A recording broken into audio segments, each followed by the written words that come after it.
দর্শক আমন্ত্রণ প্রবাসের বাংলাদেশে আপনাদের সবাইকে স্বাগত জানাচ্ছি আমি রাবেয়া স্মৃতি। দিল্লিতে মহাত্মা গান্ধীর সমাধিস্থলে শ্রদ্ধা জানিয়েছেন বাংলাদেশের হাই কমিশনার রিয়াজ হামিদুল্লাহ। রাজঘাটে মহাত্মা গান্ধীর সমাধিতে ফুল দিয়ে শ্রদ্ধা জানিয়েছেন তিনি। এই সময় হাই কমিশনার বলেছেন, বাংলাদেশের ধর্ম বিশ্বাস নির্বিশেষে গান্ধীজির আদর্শকে গভীর শ্রদ্ধায় স্মরণ করেন সাধারণ মানুষেরা। তিনি আরও বলেছেন, কঠিন সময় মহাত্মা গান্ধীকে অনুপ্রেরণা হিসেবেই দেখে বাংলাদেশের মানুষ। গত সপ্তাহে পশ্চিমবঙ্গের মুখ্যমন্ত্রী মমতা বন্দ্যোপাধ্যায়ের সঙ্গে সৌজন্য সাক্ষাৎ করতে কলকাতা সফর করেন রিয়াজ হামিদুল্লাহ। শেখ হাসিনাকে ভারতে আশ্রয় দেওয়ার প্রতিবাদে 6ই আগস্ট ঢাকায় অবস্থিত ভারতীয় দূতাবাস ঘেরাও কর্মসূচি ঘোষণা করেছে জাতীয় গণতান্ত্রিক পার্টি জাগপা। পাশাপাশি তাকে ফিরিয়ে দেওয়ারও দাবি জানিয়েছে এই দলটি। জাতীয় প্রেসক্লাবে জুলাই গণ-অভ্যুত্থান স্মরণে সংবাদ সম্মেলনে এই দাবি জানিয়েছে জাতীয় গণতান্ত্রিক পার্টি। ঘোষণা করা হয়েছে এই সময় মাসব্যাপী কর্মসূচি। 5ই আগস্ট শুক্রানা নামাজ আদায় করবে এই দলটি। পাশাপাশি গণহত্যায় অভিযুক্ত ব্যক্তি এবং সংগঠনের বিচারের দাবিতে সারা দেশে গণসংযোগ এবং লিফলেট বিতরণের মাধ্যমে গণসচেতনতা তৈরির কর্মসূচিও পালন করবে জাগপা। এই দলটি জানিয়েছে, নির্বাচনে আওয়ামী লীগের অংশগ্রহণ ঠেকাতে সমানুপাতিক নির্বাচনেও আপত্তি নেই তাদের।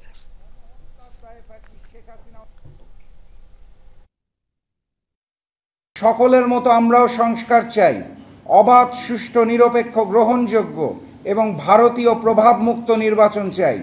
একই সাথে বিচার এবং ভিনদেশি প্রভু অর্থাৎ ভারতের আগ্রাসনের হাত থেকে মুক্তি চাই। ওমানের ওয়াদি আল হুকাইনে চলছে পর্যটন মৌসুম। গ্রীষ্মের প্রচণ্ড গরমে পাহাড়ের বুক থেকে নেমে আসা শীতল পানিতে গোসল করতে ভিড় করছেন অসংখ্য পর্যটক, যাদের মধ্যে রয়েছে প্রবাসী বাংলাদেশিরাও। ওমান থেকে সহকর্মী মোহাম্মদ রফিকুল্লাহর পাঠানো তথ্য এবং চিত্রে ডেস্ক রিপোর্ট। ওমানের রাজধানী মাস্কাট থেকে প্রায় 180 কিলোমিটার দূরে অবস্থিত ওয়াদি আল হুক্কাইন এখন হয়ে উঠেছে এক আকর্ষণীয় পর্যটন গন্তব্য। জলরাশির শীতল ছোঁয়া আর পাহাড়ের সৌন্দর্য উপভোগ করতে সেখানে ভিড় জমাচ্ছেন বিভিন্ন দেশের পর্যটক সহ প্রবাসী বাংলাদেশিরাও। মরুভূমির পাহাড়ের বুক চিরে স্বচ্ছ শীতল জলরাশির ধারা থেকে সৃষ্টি হয়েছে এ ওয়াদি বা খালের। গ্রীষ্মের দাবদাহ থেকে রেহাই পেতে পরিবার নিয়ে সেখানে ঘুরতে যাচ্ছেন সবাই। তো এখানে আসে আমাদের কাছে অনেক ভালো লাগতেছে। আমরা আসছি ফ্যামিলির সাথে, এখানে সামারে আসলে অনেক মজা লাগে সবার কাছে, ফ্যামিলির কাছে। এখন প্রচুর গরম, গরমের মধ্যে পানিতে ভিজে স্বস্তির নিঃশ্বাসটা পাওয়া যাবে বলে আমি মনে করি, এবং আরো অনেক পর্যটক এখানে আসছে। প্রায় 8 লক্ষাধিক প্রবাসী বাংলাদেশির বাস ওমানে। তাদের বড় অংশই এই গ্রীষ্মকালে প্রিয়জনদের নিয়ে ভিড় করছেন ওয়াদি আল হুক্কাইনে। কেউ বাচ্চাদের নিয়ে এসেছেন সাঁতার শেখাতে, আবার কেউ প্রকৃতির সান্নিধ্যে খুঁজে পাচ্ছেন শৈশবে ফিরে যাওয়ার স্বাদ। বাচ্চাদেরকে নিয়ে আসছি এখানে, অনেক এনজয় করতেছে। সাঁতার তো মোটামুটি পারে, বাচ্চারা আরো শিখতেছে। এখানে এইসব অনেক ভালো ওয়েদার, এনজয় করতেছি আমরা। ওমানে গ্রীষ্মে দীর্ঘ সময়ের জন্য বন্ধ থাকে স্কুল। সাপ্তাহিক ছুটির দিনগুলোতে তাই জমজমাট হয়ে ওঠে এ পর্যটন কেন্দ্র। রেজবানা সাইমা, যমুনা নিউজ। জাতিসংঘের মানবাধিকার অফিস চালু হলে দেশে গুম, খুন, ক্রসফায়ারের মতো অপরাধ কমবে বলে আশাবাদী বিশ্লেষকরা। তারা বলছেন, রাষ্ট্রীয় আইন শৃঙ্খলা বাহিনী আর সংস্থাগুলোও এতে করে সতর্ক থাকবে। তবে আগামী দিনে মানবাধিকার সুরক্ষায় সরকারের আন্তরিকতার উপর জাতিসংঘের এই অফিসের সফলতা নির্ভর করছে বলে মন্তব্য তাদের। মানবাধিকার এবং সুশাসন ইস্যুতে বাংলাদেশ যাতে ব্যর্থ রাষ্ট্রে পরিণত না হয়, সেক্ষেত্রেও প্রতিষেধক হিসাবে জাতিসংঘ মানবাধিকার কার্যালয় কাজ করবে বলে বিশ্বাস বিশ্লেষকদের। গেল বছরের জুলাই গণ-অভ্যুত্থান সাড়া জাগিয়েছিল বিশ্বব্যাপী। সেই সময়ের নৃশংসতা তদন্তে ফ্যাক্ট ফাইন্ডিং মিশন পাঠায় জাতিসংঘ। সেই প্রতিবেদনে উঠে আসে 1400 মানুষকে হত্যার কথা। মূলত সেখান থেকেই বাংলাদেশের ঝুঁকিপূর্ণ মানবাধিকার পরিস্থিতি নিয়ে জাতিসংঘের আগ্রহ। আলাপ শুরু ঢাকায় জাতিসংঘ মানবাধিকার অফিস চালুর। রোববার 3 বছরের জন্য এটি স্থাপনে সমঝোতা স্মারক অনুমোদন করেছে উপদেষ্টা পরিষদ। বাংলাদেশে জাতিসংঘের মানবাধিকার বিষয়ক একটা অফিস হবে। প্রশ্ন হলো, জাতিসংঘের এই অফিস চালু হলে মানবাধিকার লঙ্ঘন কি কমবে? মানবাধিকার সুরক্ষায় এই অফিসগুলো অনেক বড় কাজ করতে পারবে এবং সরাসরি জিনিসটাকে পর্যবেক্ষণে রাখতে পারবে। অর্থাৎ অন্যের চোখ দিয়ে আর বিষয়টাকে জানতে হবে না। রাষ্ট্রকেও কিন্তু জাতিসংঘের কাছে জবাবদিহিতার একটা জায়গায় কিন্তু খুব দ্রুত যেতে হবে। তারা অন্তত আমাদের মানবাধিকার কমিশনের সক্ষমতা বৃদ্ধি বলেন, সরকারকে সচেতন করা বলেন, নাগরিক সমাজকে সচেতন করা বলেন, এই কাজগুলোতে তারা আমাদেরকে সহায়তা দিতে পারে। আগে মানবাধিকার লঙ্ঘনের বহু অভিযোগ জাতিসংঘকে জানালেও সরকারের সদিচ্ছার অভাবে সেগুলোর তদন্ত করতে পারেনি সংস্থাটি। বড় ধরনের মানবাধিকার লঙ্ঘনের ঘটনাগুলো আমরা আন্তর্জাতিক দৃষ্টি আকর্ষণ করতে অনেক বেগ পেতে হতো আমাদের, এবং জাতিসংঘ এই বিষয়ে কার্যকর পদক্ষেপ নেয়ার ক্ষেত্রে রাষ্ট্রের দ্বারা বারবার কিন্তু তারা বাধাগ্রস্ত হয়েছে। এই অফিসটা থাকার মধ্য দিয়ে যে সব সমস্যার সমাধান হবে তা কিন্তু নয়। এই অফিসটাকে ব্যবহার করে আমরা কিভাবে উপকৃত হতে পারি সে বিষয়ে আমাদের অভ্যন্তরীণ মনোযোগ প্রয়োজন হবে, আমাদের অভ্যন্তরীণ সক্রিয়তার প্রয়োজন হবে।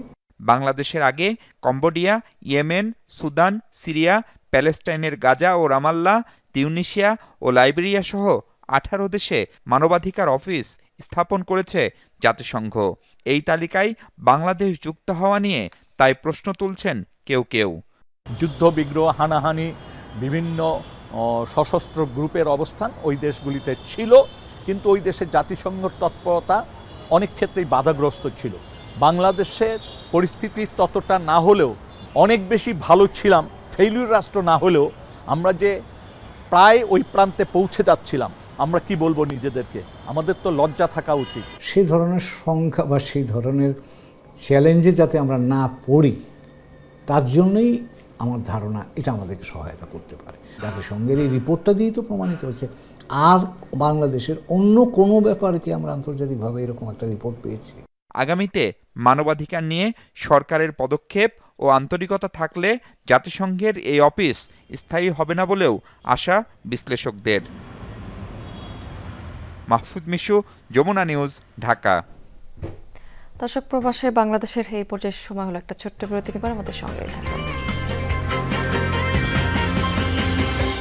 অন্তর্বর্তী সরকারের প্রধান উপদেষ্টা ডক্টর মোহাম্মদ ইউনূসের সঙ্গে টেলিফোনে কথা বলেছেন মার্কিন যুক্তরাষ্ট্রের পররাষ্ট্রমন্ত্রী মার্কো রুবিও। সোমবার সন্ধ্যা 7:30টার দিকে মার্কিন পররাষ্ট্রমন্ত্রী এবং প্রধান উপদেষ্টার মধ্যে এই ফোন আলাপ অনুষ্ঠিত হয়েছে। প্রধান উপদেষ্টার প্রেস সচিব শফিকুল আলম এই বিষয়টি নিশ্চিত করেছেন। 15 মিনিট ব্যাপী আলোচনাটি আন্তরিক, সৌহার্দ্যপূর্ণ এবং গঠনমূলক ছিল বলেও জানিয়েছেন প্রেস সচিব। দুই দেশের মধ্যকার সম্পর্ক আরও আন্তরিক এবং গঠনমূলক করতে আলাপ হয় ডক্টর ইউনূস এবং মার্কো রুবিওর মধ্যে। বন্ধুত্বপূর্ণ দ্বিপক্ষীয় সম্পর্কে এই ফোন আলাপের প্রতিফলন ঘটবে বলে আশাবাদ ব্যক্ত করা হয়েছে। আলোচনায় উভয় নেতা পারস্পরিক স্বার্থ সংশ্লিষ্ট বিভিন্ন বিষয় নিয়ে ফোন আলাপের প্রতিফলন ঘটবে বলে আশাবাদ ব্যক্ত করা হয়েছে। আলোচনায় উভয় নেতা পারস্পরিক স্বার্থ সংশ্লিষ্ট বিভিন্ন বিষয় নিয়ে মত বিনিময় করেছেন, যার মধ্যে ছিল যুক্তরাষ্ট্রের সঙ্গে বাংলাদেশের চলমান বাণিজ্য আলোচনা, সংস্কার প্রক্রিয়া, গণতন্ত্রের উত্তরণ, আসন্ন জাতীয় নির্বাচন এবং রোহিঙ্গা শরণার্থীদের সহায়তা। পররাষ্ট্রমন্ত্রী রুবিও বাংলাদেশের সংস্কার কর্মসূচি এবং আগামী বছরের শুরুতে নির্বাচনের উদ্যোগকে সমর্থন জানিয়েছেন। ঢাকার শাহজালাল আন্তর্জাতিক বিমানবন্দরে স্ক্যানিংয়ের সময় ব্যাগে গুলির ম্যাগাজিন পাওয়ার ঘটনার ব্যাখ্যা দিয়েছেন অন্তর্বর্তী সরকারের উপদেষ্টা আসিফ মাহমুদ সজীব ভুঁইয়া। রবিবার রাতে ব্যক্তিগত ফেসবুক অ্যাকাউন্টে দেওয়া এক ব্যাখ্যায় তিনি বলেছেন, প্যাকিং করার সময় অস্ত্রসহ একটি ম্যাগাজিন বাসায় রেখে এলেও ভুলবশত আরেকটি ম্যাগাজিন ব্যাগে থেকে যায়। পরে সেটি তিনি তার ব্যক্তিগত প্রোটোকল কর্মকর্তার কাছে রেখে আসেন। মরক্কোর মারাকেসে অনুষ্ঠিত OIC ইউথ ক্যাপিটাল ইন্টারন্যাশনাল প্রোগ্রামে অংশ নিতে রোববার ভোরে আসিফ মাহমুদ শাহজালাল আন্তর্জাতিক বিমানবন্দর দিয়ে দেশ ত্যাগ করেন। ভোরে বিমানবন্দরের স্ক্যানিংয়ের সময় তার ব্যাগে ম্যাগাজিন থাকার বিষয়টি ধরা পড়ে। রেকর্ড পরিমাণ রেমিটেন্স এবং বিদেশি ঋণে ভর করে বেড়েছে বৈদেশিক মুদ্রা রিজার্ভ। দীর্ঘদিন পর আবারও $30 বিলিয়ন মাইল ফলক পার করেছে, বেড়ে দাঁড়িয়েছে $31.31 বিলিয়ন। এই বিষয়টিকে ইতিবাচক হিসেবেই দেখছেন বিশ্লেষকরা। তারা বলছেন এতে অর্থনৈতিক সংকট সামাল দেয়া সহজ হবে। এই অবস্থান ধরে রাখতে রফতানি বৃদ্ধি এবং বৈদেশিক ঋণ সহায়তা ব্যবহারে জোর দিতে হবে। চলতি অর্থবছরে দেশে রেকর্ড পরিমাণ রেমিটেন্স পাঠিয়েছেন প্রবাসীরা। অর্থবছরের 2 দিন বাকি থাকতেই পার হয়েছে $30 বিলিয়ন মাইলফলক, যার ইতিবাচক প্রভাব পড়েছে বৈদেশিক মুদ্রার মজুদে। এছাড়া রপ্তানি আয় বৃদ্ধি এবং বিদেশি ঋণ ছাড়েও বেড়েছে রিজার্ভের পরিমাণ। রোববার দিন শেষে মোট রিজার্ভের পরিমাণ বেড়ে দাঁড়িয়েছে $31.31 বিলিয়ন, যা গত 28 মাসের মধ্যে সর্বোচ্চ। আইএমএফের হিসাব পদ্ধতি BPM-6 অনুযায়ী রিজার্ভ $26.32 বিলিয়ন। বাংলাদেশ ব্যাংক বলছে, দেশের পট পরিবর্তনের পর রিজার্ভ থেকে ডলার বিক্রি বন্ধের পাশাপাশি বেশ কিছু উদ্যোগ নেওয়া হয়, যার ইতিবাচক প্রভাব পড়েছে বৈদেশিক মুদ্রার মজুদে। রিজার্ভে তো রেমিটেন্স একটা ইম্প্যাক্ট তো আছেই। আগের তুলনায় রাষ্ট্র হিসেবে এবং কেন্দ্রীয় ব্যাংক হিসেবে আমরা আরও বেশি কমপ্লায়েন্স এটা বলতে পারি, এবং কমপ্লায়েন্স হওয়ার কারণেই বেশ কিছু ডেভেলপমেন্ট পার্টনার কিছু কিছু করে তহবিল আমাদেরকে দিয়েছে। কম্বাইন্ড রেজাল্ট আমরা দেখতে পেলাম $30 বিলিয়ন মাইল ফলকটা আমরা অতিক্রম করতে অনেক দিন পরে, যেটা আমরা এক সময় অনেক বেশি ছিল কিন্তু ইরোশন হয়ে হয়ে সেটা অনেক তলানিতে গিয়ে ঠেকেছিল, কিন্তু সেটা আবার $30 বিলিয়ন উন্নীত করতে সক্ষম হয়েছে। বিশ্লেষকরা বলছেন, রিজার্ভ বৃদ্ধি অর্থনৈতিক স্থিতিশীলতার জন্য ইতিবাচক। এর ফলে আপৎকালীন সংকট সামাল দেওয়া সহজ হবে। মধ্যপ্রাচ্যে যে এই ধরনের একটা সংকট হয়েছে, তার ফলেই যে আপনার প্রায় তেলের দাম 10% বেড়ে গেল। আগামী অর্থ বছরে কিন্তু প্রায় $1.5 বিলিয়ন $2 বিলিয়ন মতো বেশি দরকার হবে এনার্জির বিল পরিশোধ করতে। স্থিতিশীলতা ধরে রাখতে চাই, তাহলে আমার আরও তাহলে $2 বিলিয়ন একটা কুশন আমার দরকার হয়। তো এই ধরনের যে শকগুলো আছে, এইটাকে পলিসি লেভেলে স্মুথেনিং করার জন্য আমার রিজার্ভটা জরুরি। তবে বৈদেশিক মুদ্রার মজুদের এ প্রবৃদ্ধি ধরে রাখা কতটা সহজ হবে তা নিয়ে প্রশ্ন আছে অর্থনীতিবিদদের। বলছেন, আগামী অর্থ বছরে প্রবাসী আয়ে এতটা বৃদ্ধি নাও হতে পারে। কমে যাবে দাতা সংস্থার বাজেট সহায়তাও। তাই মজুদ বাড়াতে রপ্তানি আয় বৃদ্ধি এবং বিদেশি সহায়তা ব্যবহার জোরদার করতে হবে। অর্থনৈতিক স্থিতিশীলতা এইটাকে আমার এখন কনভার্ট করতে হবে আমার বিনিয়োগ এবং গ্রোথে, যেন আমার ক্যাপাসিটি বাড়ে। সো এইটা হলো মোস্ট ইম্পর্ট্যান্ট থিং, যে IMF-এর থেকে আমি ঋণ নিলাম, এইটা আমার অর্থনীতির ভিতরে শৃঙ্খলা আনতে আমি নিয়েছি। এখন আমার অর্থনীতির ভিতরে শৃঙ্খলা এনে আমার সেইটাকে বিনিয়োগ এবং প্রবৃদ্ধিতে কনভার্ট করে, এক্সপোর্টে কনভার্ট করে, রাজস্বতে কনভার্ট করে আমার কিন্তু সেটা রিপেমেন্টের ক্ষমতা বাড়াতে হবে। না হলে আমরা আবার সেই আগের মতন কিন্তু চক্করে পড়ে যাব। বৈদেশিক মুদ্রা বাজার স্থিতিশীল রাখতে অর্থ পাচার রোধে সরকারের কঠোর অবস্থান ধরে রাখার পরামর্শ অর্থনীতিবিদদের। বিষয়গুলো কিন্তু তারা বিবেচনার ভিতরে আর নিবে না। আলমগীর হোসেন, যমুনা নিউজ, ঢাকা। দর্শক, এই পর্যায়ে সময় হলো আবার একটি বিরতি নিবার, আমাদের সঙ্গেই থাকুন।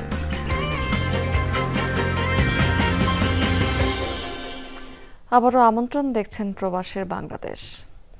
প্রথম 2 ওয়ানডের ভেন্যু প্রেমাদাসায় প্রথমবারের মতো অনুশীলন করেছে বাংলাদেশ দল। অধিনায়ক হিসেবে দায়িত্ব পাওয়ার পর দলের সাথে এদিন প্রথম অনুশীলন করেন মেহেদী হাসান মিরাজ। আগের দিনে অনুশীলন না করা নাজমুল শান্ত এদিন ব্যাট করেন নেটে। 2 জুলাই অনুষ্ঠিত হবে সিরিজের প্রথম ওয়ানডে। আগের 2 দিন সিংহলিজ স্পোর্টস ক্লাবে অনুশীলন করলেও সোমবার প্রথমবারের মতো আর প্রেমাদাসা স্টেডিয়ামে অনুশীলন করেছে বাংলাদেশ দল। সকাল 10টায় মূল মাঠে বেশ কিছু সময় গা গরম করেন ক্রিকেটাররা। কলম্বোর প্রচণ্ড গরমে যখন সবাই হাঁসফাঁস করছে, তখন এদিন পুরোদমেই অনুশীলনে ছিলেন ওয়ানডে দলের সব ক্রিকেটার। দিন কয়েক ধরেই ক্রিকেট পাড়ায় 2 আলোচিত নাম নাজমুল হোসেন শান্ত ও মেহেদী হাসান মিরাজ। অধিনায়ক হিসেবে একজনের শেষ তো আরেকজনের শুরু এই সিরিজ দিয়েই। টেস্টের পর প্রথমবারের মতো অনুশীলনে দেখা গেল দুজনকেই। এদিন নেটে শান্তকে বোলিংও করেছেন মিরাজ। পারভেজ ইমন, নাইম শেখ, তানজিদ তামিম, জাকের আলী অনেক, লিটনরা যেমন ব্যাটিংয়ে কাটিয়েছেন লম্বা সময়, তেমনি তানভীর, রিশাদ, মিরাজরা একই নেটে দেখিয়েছেন স্পিন ঘূর্ণি। আরেকদিকে শন টেইটের অধীনে নিজেদের ঝালিয়ে নেন পেসাররা। মোস্তাফিজ, হাসান মাহমুদদের এদিনও আলাদাভাবে শলা পরামর্শ দেন শন টেইট। বোলিংয়ের ভেরিয়েশন নিয়েই যেন একটু serious tiger pace bowling coach. প্রায় ঘন্টা 3 এদিন ইনডোরে ব্যাটে বলে ঘাম ঝরিয়েছেন ক্রিকেটাররা। মাঝে বাকি একদিন সময়, এরপরই রঙিন পোশাকের লড়াই। তার আগে মঙ্গলবার ফ্লাডলাইটের আলোয় অনুশীলন করবে বাংলাদেশ দল। 13 ওয়ানডে খেলা বাংলাদেশ এই ভেন্যুতে জিতেছে মাত্র 1 ম্যাচে, সেটাও ভারতের বিপক্ষে। এবার প্রেমাদাসায় বাংলাদেশের প্রস্তুতি প্রথমবার লঙ্কা বধের মিশনে। হাসান আল মারুফ, যমুনা স্পোর্টস, কলম্বো, শ্রীলঙ্কা। যেখানেই বাংলাদেশ দল সেখানেই যেন নাজমুল আবেদিন ফাহিম। বোর্ডে আসার পর থেকে প্রায় প্রতি ট্যুরেই তিনি থাকেন দলের সাথে। যদিও এখন পর্যন্ত কার্যকরী কোনো কর্মকাণ্ড দেখা যায়নি অপারেশনস কমিটির প্রধানের কাছ থেকে, বরং শান্তর অধিনায়কত্ব ইস্যুতে ক্রিকেটারদের সাথে দূরত্বটাই যেন ফুটে উঠেছে সবার সামনে। প্রেমাদাসায় বাংলাদেশ দলের অনুশীলন দেখছেন cricket operations chairman Nazmul Abedin Fahim. এর আগে সিংহলীজ স্পোর্টস ক্লাবেও অনুশীলনের সময় ডাগআউটে বসে থাকতে দেখা যায় তাকে। ওয়ানডে দলের সাথে একই বহরে শ্রীলঙ্কা এসছেন বিসিবির এই পরিচালক। অবশ্য শুধু শ্রীলঙ্কাই নয়, এর আগে আরব আমিরাত, পাকিস্তান, মালয়েশিয়া যেখানেই গিয়েছে বাংলাদেশ, সফর সঙ্গী হিসেবে ছিলেন নাজমুল আবেদিন ফাহিম। এ নিয়েও আলোচনা সমালোচনা কম হয়নি। বিসিবির এত কর্তা থাকতে সব ট্যুরেই কেন তিনি, কি কাজটাই বা করেন, আছে সেই প্রশ্ন।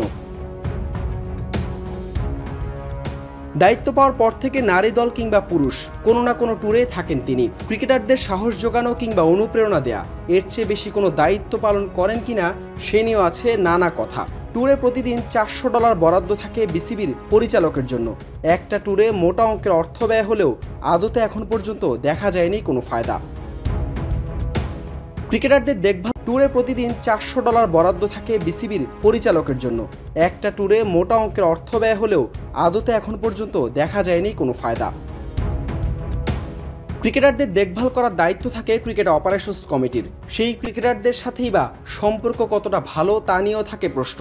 বিশেষ করে নাজমুল শান্তর সাথে অধিনায়ক ইস্যুতে যে জল ঘোলা হলো, তাতে অপারেশনস কমিটির চেয়ারম্যানের সাথে দূরত্বটা অনেকটাই স্পষ্ট। বোর্ডে আসার আগে নানা অনিয়ম কিংবা ব্যর্থতা নিয়ে বিভিন্ন সময় মন্তব্য করেছেন বিসিবির এই পরিচালক। এক্ষেত্রে অনিয়ম না হলেও যেখানে ক্রিকেটের ফায়দা নিয়ে প্রশ্ন ওঠে, সেখানে কেনই বা তিনি যান সব ট্যুরে। হাসান আল মারুফ, যমুনা স্পোর্টস, কলম্বো, শ্রীলঙ্কা।